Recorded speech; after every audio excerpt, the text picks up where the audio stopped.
Well, welcome back to part 2.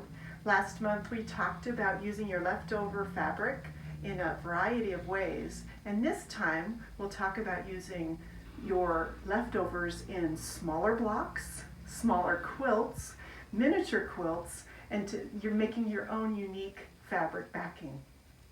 One of the ways that I have found to use, say, small half square triangles is to go ahead and use it in a project that I need anyway.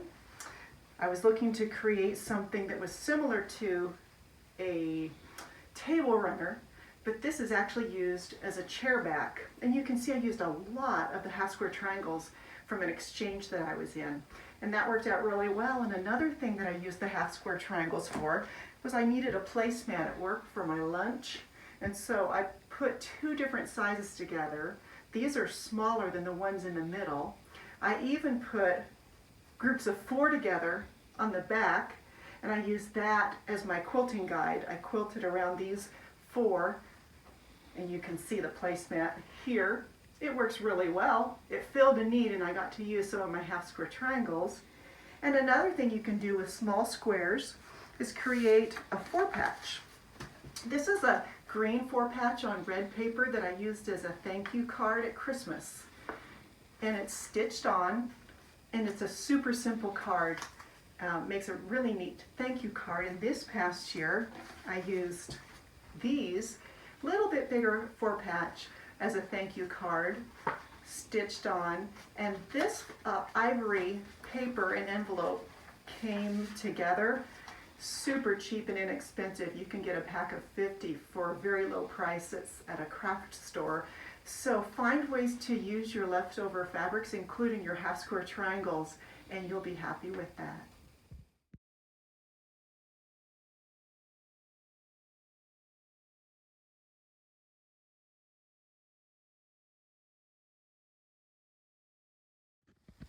Another way to use leftovers is to use them in miniature quilts. We're in the sewing room, and I have 3 miniature quilts on the wall. The top one was a redesigned kit, the first kit I purchased in 2003, and I ended up using many of my own fabrics. This one is an original pattern, and you can see how small it is. I think the blocks finish at 3 inches, so the center is 1 inch, so that would be a 1.5 inch square. Uses up some of your leftover fabric, but it creates a whole quilt that puts on display some of your scraps. This is also an original pattern of mine. These strips are reproduction prints. Reproductions in 30s and small scale prints make great miniature quilts. So these strips are finished at 3/4, so that's a 1.5 inch strip. This was just pulled from my reproduction prints, and I decided to make it, and it works out as a whole quilt. Another way you can use your leftovers in a miniature is to find a pattern that uses some of fabrics, and this used a large number of one color. In this case it was green with purple and a ruler, and I think it's called Twister. This is roughly the size of a piece of paper, but it has almost 200 pieces in it, or what looks like 200 pieces. You can see that it's about 12.5 inches, and it was super fun to make, much easier than it looks. So that's a way to use some of your fabrics, and this is also in a very small scale. This is almost 200 pieces, and it's about a 5x7. So there's so many ways to use your scraps, and if you have small ones, consider using miniature quilts. Another way to use up some of your leftovers is to use fabric from the front on the back. One of the ways that I've chosen to do my backs is to use as much fabric from the front to make a backing, and I have a few examples. This is a rail fence. I used 1 jelly roll plus a background cream that was in my stash to create something that's probably close to a twin size or larger. And what I did on the back was I used fabrics, including some from the rails on the back. So on the back there are some extra rails that I didn't use in the front, and I used them in a strip in one long narrow column. That was for part of it. I used some reproduction prints plus the cream that I'd used. But the fun one that I did was at the end of every rail fence, when you cut your strip sets, there's leftover with selvages. I sewed these together before I put it on the back, end to end to end, and I made sure that there's a seam right here at the very edge of the selvage, and it makes a wonderful, fun, unique backing that's so original. So consider using some of the fabric from the front on the back. Another way to do that,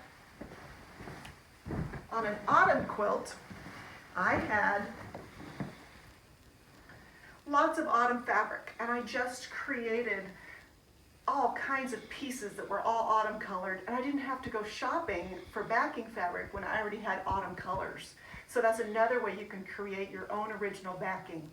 And one other thing that you can do is you can use an existing block. My Aunt Chris, yes, I have an Aunt Chris, she gave me a few blocks that were ready to be put into a project. So I put it on the back of this lap size quilt, and this is the block she made, and then I added fabric around it, and it does coordinate very well with the front. So have fun with that.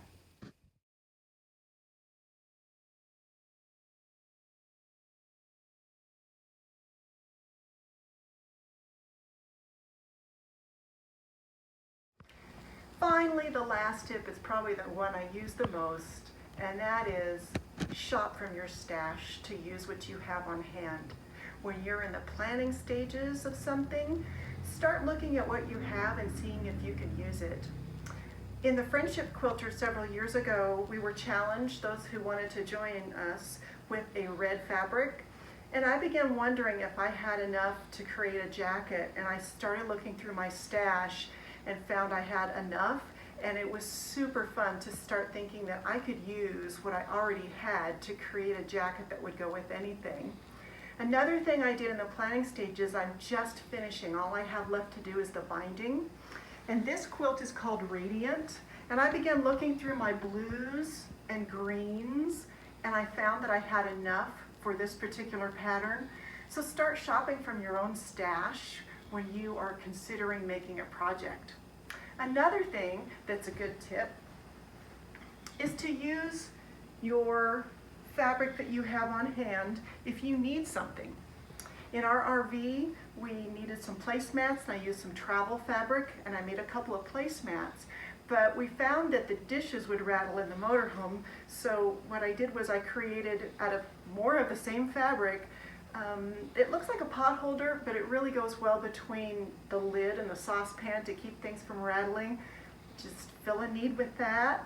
And another one that I did that filled a need a few years before that was I had those bath mats with the rubber backing continue to fall apart in the laundry after only 2 or 3 washings. I was so tired of that.